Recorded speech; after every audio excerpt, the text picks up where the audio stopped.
Sebagaimana yang kita maklum bahwa Nabi Harun alaihi salam adalah saudara dari Nabi Musa alaihi salam.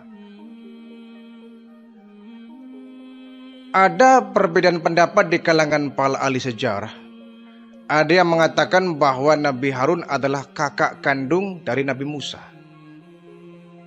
Ada juga yang berpendapat bahwa Nabi Harun kakak sepupuh dari Nabi Musa. Karena ayah beliau yang bernama Amran merupakan kakak dari Imran yang merupakan ayah Nabi Musa alaihi salam. Sehingga Nabi Musa, Nabi Harun adalah saudara sepupuh. Secara usia, Nabi Harun 3 tahun lebih tua dari Nabi Musa. Tetapi Nabi Harun ini salah seorang nabi yang memiliki kepandaian dalam berbicara. Jadi antara nabi dan rasul, Nabi Harun termasuk salah seorang nabi yang memiliki kepandaian dalam berbicara. Beliau seorang orator, seorang diplomat, dan pandai berdebat. Sangat pandai merangkai kata-kata dalam bicara. Tetapi beliau memiliki sifat yang lebih lembut dibanding Nabi Musa. Nabi Musa lebih cenderung tegas. Adapun Nabi Harun vokal, tetapi beliau lebih memiliki kelembutan. Sehingga memang di kalangan Bani Israel mereka lebih senangnya kepada Nabi Harun, ya, karena sifat dan sikapnya yang lebih lembut, ya, dibanding Nabi Musa yang lebih tegas. Nabi Musa alaihissalam, beliau merasa ketika diberikan perintah untuk berdakwah di depan Fir'aun, merasa kurang mampu pandai berbicara, ya, kurang pandai dalam berbicara. Sehingga ketika Allah memberikan perintah untuk berdakwah di depan Fir'aun, Nabi Musa bermohon, ya Allah, waj'alli waziran min ahli. Ya Allah, jadikan di antara keluargaku yang bisa mendampingiku dalam berdakwah di depan Fir'aun. Harun akhi, yaitu Harun saudaraku. Jadikan Harun ya Allah sebagai pendamping perjuanganku dalam berdakwah baik menghadapi Fir'aun maupun menghadapi kaum Bani Israel. Nah, permintaan Nabi Musa ini bisa kita lihat dalam surat Toha ayat 29 dan 30. Allah mengabulkan permohonan Nabi Musa alaihi salam. Diangkatlah Nabi Harun sebagai pendamping dakwah Nabi Musa, sekaligus Nabi Harun pun diangkat menjadi nabi dan rasul yang membantu dakwah dari Nabi Musa alaihi salam. Karena dalam sejarah memang Nabi Musa ini beliau tegas, tetapi kurang lugas dalam berbicara. Agak kurang jelas karena memang lidah beliau cacat itu. Cara kita mungkin pelok, ya, cadel, itu kurang jelas bicaranya. Karena memang lidah beliau, ya, ada kelainan. Kenapa? Ketika beliau masih bayi itu kan beliau pernah memakan bara api, ya. Karena Fir'aun itu kan bermimpi bahwa ada pemuda di kalangan Bani Israel yang akan menghancurkan kekuasaannya, menumbangkan kerajaannya, dan akan meruntuhkan istananya. Ini mimpi Fir'aun. Sehingga Fir'aun takut dan dia bikin peraturan semua bayi laki-laki di kalangan Bani Israel harus dibunuh. Sehingga ibu Nabi Musa ini oleh Allah diberikan ilham untuk menghanyutkan Nabi Musa menggunakan peti di sungai Nil. Dihanyutkanlah Nabi Musa kecil ini di sungai Nil. Dan sungai itu kebetulan melintas pada kerajaan Fir'aun, istana Fir'aun. Nah, kebetulan di sana istri Fir'aun bernama Asyiyah sedang mandi, ya, beserta dayang-dayangnya. Sedang mandi, kemudian melihat ada peti di tengah-tengah sungai. Coba diambil, itu ada apa itu? Ada peti. Bawa sini. Diambil oleh pengawalnya. Ketika dibuka peti itu, kaget. Dalam peti ada seorang bayi yang begitu tampan dan indah, rupawan, elok. Ini bayi siapa ini? Ganteng sekali, kita ambil, bawa pulang. Fir'aun nanya, kau dapat bayi dari mana? tadi saya mandi di sungai, ada bayi dalam peti ini. Kalau engkau mau, kita angkat dia sebagai anak kita. Jangan. Kenapa? Aku memerintahkan tentaraku untuk membunuh semua bayi-bayi laki-laki di Bani Israel ini. Ya kita malah memelihara, bagaimana ini? Ya siapa tahu anak ini bermanfaat untuk kita. Siapa tahu anak ini bisa berguna dan bisa membantu sebagai seorang raja. Udah saya bunuh, jangan. Kalau kau cinta kepadaku, biarkan anak ini aku pelihara. Firaun begitu cinta kepada Asia sehingga yang dimintanya dituruti. Nabi Musa ketika bayi kemudian dipeliharalah oleh Asia. Tentunya Firaun bagaimanapun juga dia bapak angkatnya ya. Dia sesekali mengasuh ya. Satu hari Nabi Musa ini digendong oleh Firaun, ya masih kecil, masih bayi. Digendong-gendong dibawa ke taman ya. Ya mong-mong cara kita mah ya, diasuh. Sudah merupakan kodrat barangkali firasat atau apa bahwa Fir'aun akan menjadi musuhnya Nabi Musa ya. Ketika digendong Nabi Musa masih bayi ini, Fir'aun kan berjenggot, ditarik jenggotnya oleh Nabi Musa alaihissalam, ditarik kuat ya. Fir'aun sampai melotot, kesakitan dia, marah dia, hampir-hampir mau dibunuh oleh Fir'aun.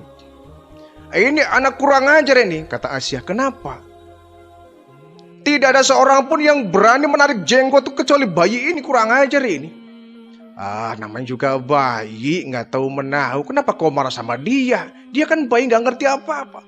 Ini jangan-jangan anak ini memang nanti akan jadi gendala saya ini. Dia akan menghancurkan kekuasaanku. Jangan begitu, belum tentu anak kecil kau nggak tahu. Kalau kau penasaran, yuk kita tes lagi dia. Tes bagaimana? Kita suruh milih dua benda. Kita bawakan dia roti sama bara api. Ya, sebagian riwayat ada yang mengatakan bahwa roti dengan pisau ya, dengan pedang. Tapi sebagian juga ada mengatakan bara api. Nabi Musa disuruh ngerondong, disuruh merangkak memilih di jarak yang agak jauh. Sebelah kanan roti, sebelah kiri bara api. Coba lihat kau. Kalau bayi ini milih roti, ini berarti bayi ajaib. Tapi kalau dia milihnya bara api, berarti bayi ini layaknya bayi-bayi pada umumnya, dia nggak ngerti.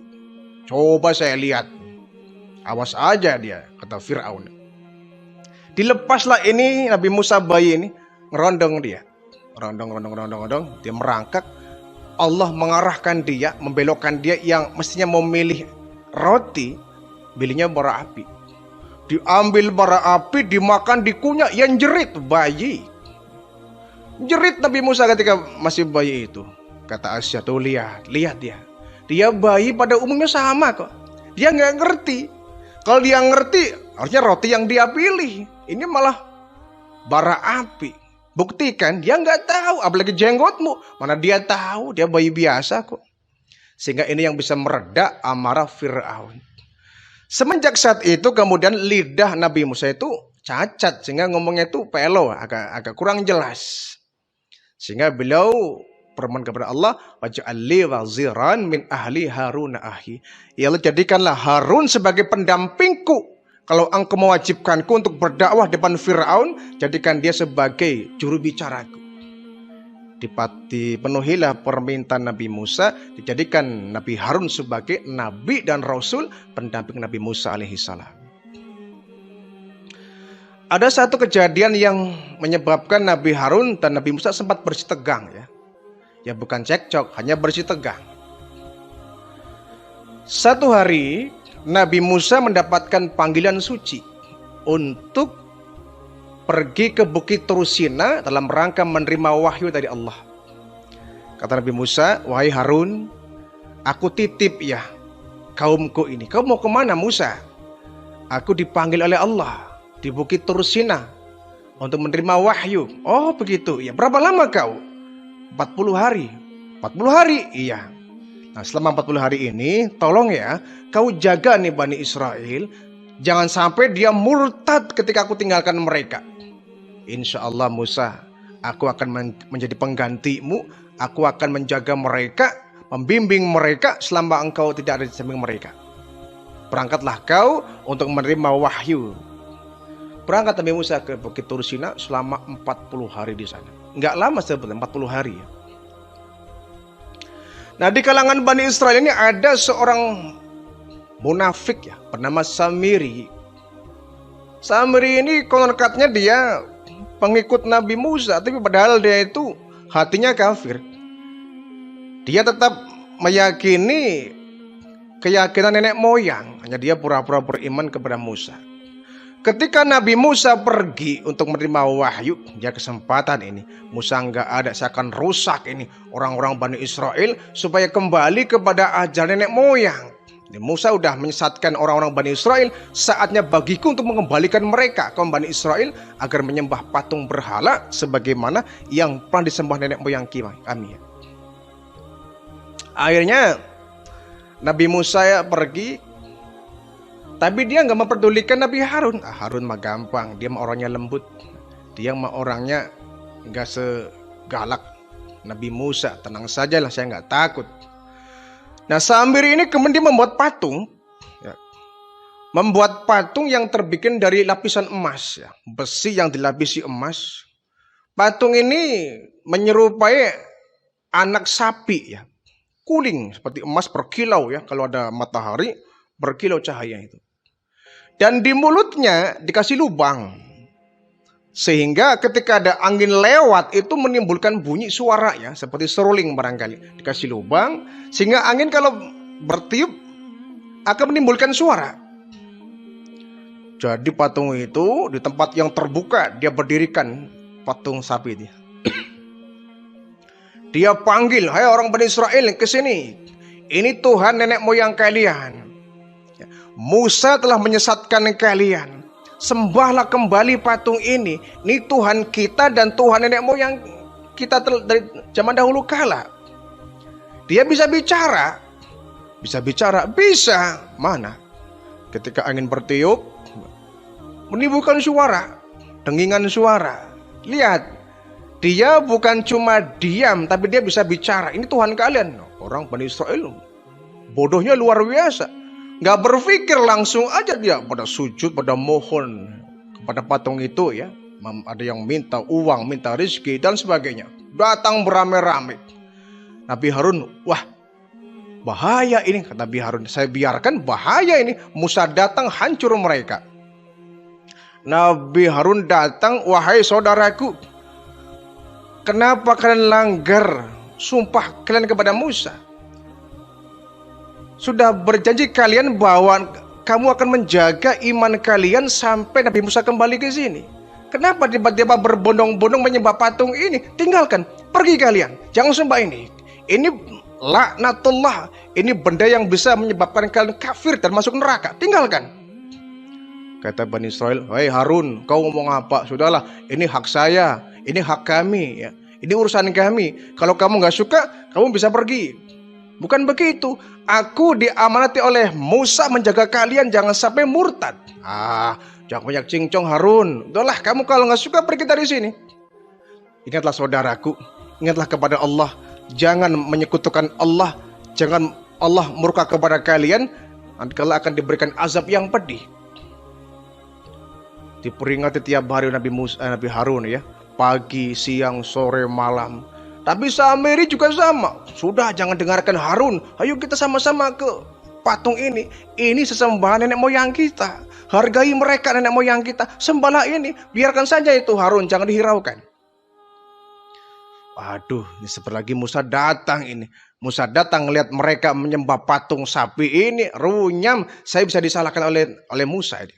Dan betul, 40 hari berlalu, Nabi Musa pun selesai menerima wahyu dari Bukit Tur Sina. Beliau datang ke kampung Bani Israel. Kagetlah Nabi Musa melihat kaum Bani Israel lagi pada nyembah patung sapi bikinan Samiri. Kaget, celaka ini. Kenapa mereka nyembah patung sapi? Ini kelakuan siapa ini? Perbuatan siapa ini? Dipanggil Harun. "Hai Harun, kenapa kau diamkan mereka? Kenapa kau biarkan mereka menyembah patung?" Kata Harun, "Wahai Musa, kau jangan menyalahkanku dulu. Dengarkan aku dulu. Ini Samiri yang membuat patung ini." "Samiri?" "Betul. Aku Musa dari pagi, siang, sore, malam, siang, pagi, sore, malam, tiap hari aku menghalau mereka, mengusir mereka dari tempat ini, mengajak mereka untuk kembali beriman kepada Allah. Mereka nggak bergeming. Mereka terus menyembah. Ini Samiri nih. Dipanggil Samiri oleh Nabi Musa. Hai Samiri, kau ini bagaimana sih? Kau telah merusak kaumku. Apa maksudmu kau membuat patung ini, hai Samiri? Wahai Musa, ini kan patung disembah sejak zaman dahulu kala. Ya. Aku hanya membuat saja. Ya. Dan mereka ternyata mau menyembah patung ini. Tapi ini dilarang oleh Allah. Ya aku nggak tahu. Ya. Kau harus saya hukum. Dihukumlah oleh Samiri oleh Nabi Musa. Ya. Diusir Samiri dari kampung Bani Israel. Kemudian patung tadi dihancurkan oleh Nabi Musa. Kaum Bani Israel kembali ya, diimankan oleh Nabi Musa alaihissalam. Ini salah satu ya andil Nabi Harun alaihissalam dalam dakwah Nabi Musa alaihissalam. Nah, kisah wafatnya Nabi Harun pun cukup menyedihkan ya bagi Nabi Musa alaihissalam. Karena tentu Nabi Musa nggak punya pendamping lagi selain dari Nabi Harun alaihissalam. Beliau Nabi Harun ini punya jubah ajaib, jubah yang sangat dahsyat. Yang kalau Nabi Harun memakai jubah ini malaikat Israel nggak berani mendekat untuk mengambil nyawanya. Kalau dilepas jubah itu, Israel bisa datang mengambil nyawanya. Jadi kemana dia pergi Nabi Harun ini selalu menggunakan jubah itu. Nggak pernah dilepas itu. Ibadah dipakai, pergi dipakai, ya, ke pasar dipakai, bahkan sampai tidur dipakai, mandi pun dipakai. Khawatir kalau kalau dilepas jubah itu, Israel datang mencabut nyawanya. Suatu hari malaikat Jibril datang menemui Nabi Musa. Wahai Musa, sesungguhnya saat-saat kematian saudaramu Harun akan datang sebentar lagi. Begitu Jibril? Iya. Ajaklah dia ke satu tempat dan suruhlah dia buka jubahnya. Allah menetapkan bahwa hari ini adalah hari kematian Harun. Kaget Nabi Musa, sedihlah beliau bahwa sebentar lagi beliau akan kehilangan partner sejati, yakni Nabi Harun alaihissalam. Satu pagi, wahai Harun, kau mau ikut enggak? Saya mau pergi ke tempat yang sangat indah. Mau kemana kau?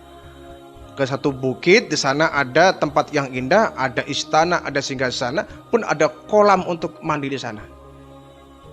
Kau ke sana mau ngapain? Ini perintah Allah. Kau ikut kan? Aku diajak oleh kau. Iya. Tumben kau mengajakku. Biasanya kau kalau mau ibadah, ada panggilan Allah, kau selalu menitipkan umatmu kepadaku. Kali ini kau mengajakku. Iya, ikut yuk. Ya baik, kalau kau mengajakku ya aku mau. Nabi Harun pun kemudian diajak oleh Nabi Musa ke tempat yang sangat jauh ya. Melalui bukit-bukit, ngarai-ngarai, lembah-lembah. Sampai ke satu tempat yang di situ ada istana bagus ya. Ada satu singgasana yang indah disertai dengan kolam pemandian. Harun, kita mandi yuk. Mandi di sini? Iya. Aku mandi duluan ya. Nabi Musa mandi. Selesai mandi, kau gantian Harun. Aku sudah mandi, sekarang kau. Aku mandi sendirian? Iya. Melepas jubah ini? Ya tentu, masa mandi pakai jubah ya kan. Aku khawatir Musa. Khawatir kenapa? Kalau jubah ini aku lepas, Israel akan datang mencabut ruhku. Hai Harun, kenapa kau jadi penakut begitu? Kau dihidupkan oleh Allah. Kau mati pun Allah yang mematikan. Hidupmu, matimu di tangan Allah, bukan di tangan jubah ini. Seandainya kau buka jubah ini, Allah nggak mencabut ruhnya, ya itu juga mungkin saja. Jangan kau takut mati Harun. Lepaslah jubah ini, kau mandi, aku tunggu di sini. Nabi Harun kemudian melepas jubah itu. Ketika dilepas jubahnya, dia menuju ke tempat situ ada pemandian ya, ada kolam dengan air yang sangat jernih. Nabi Musa di luar, di bagian luar ya, di halaman singgasana itu sambil sedih, ya Allah, kasihan Harun.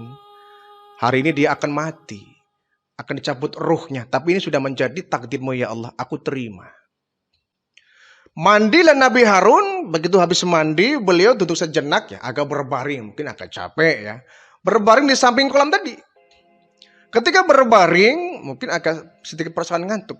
Beliau agak tidur ya. Datanglah malaikat Israel di sampingnya mencabut ruh Nabi Harun alaihissalam ya. Ketika dicabut ya, langsung nggak berkutik, nggak berdaya. Tidak lama kemudian Nabi Musa kembali masuk ke dalam istana tadi untuk mengecek kondisi Harun. Begitu melihat Nabi Harun sudah terbujur kaku tanpa nyawa, nangislah Nabi Musa, dipeluk erat Nabi Harun. Walaupun dia sudah tahu sebelumnya ya bahwa hari ini Nabi Harun akan diwafatkan. Tapi tetap dia merasa kehilangan betul dengan partner, teman, sahabat, saudara sejatinya. Dipeluk erat sambil nangis. Selamat jalan Harun ya. Terima kasih kau sudah banyak membantuku. Aku berdakwah, kau sudah menjadi juru bicaraku. Terima kasih Harun, kau telah melancarkan dakwahku. Sekarang selamat jalan, kau akan berpindah ke tempat yang lebih baik daripada tempat ini. Selamat berjumpa Harun, nanti kita akan berjumpa di surganya Allah. Dari Nabi Musa alaihissalam ya. Nangis Nabi Musa, bagaimanapun dia adalah teman sejati. Bukan cuma saudara, tapi partner sejati yang sudah mengalami ya suka dan duka bersama dalam berjuang.